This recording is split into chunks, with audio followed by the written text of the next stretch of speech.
Yeah. Like betting advice on football. What you got? What tips you got for me? Wait, I didn't even know you were. Everyone's telling me you done some betting thing. Hey, relax. Come on. I used to play for West Ham like 5-6 years ago. And I haven't got football since. 2 years. I was in the champ for 2 years. Sick. Yeah, Where'd you play on the wing? Good on you.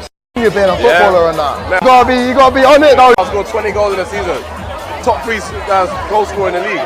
Swear down. Why you sound surprised? Come on. Why you sound surprised? Come on. Alright.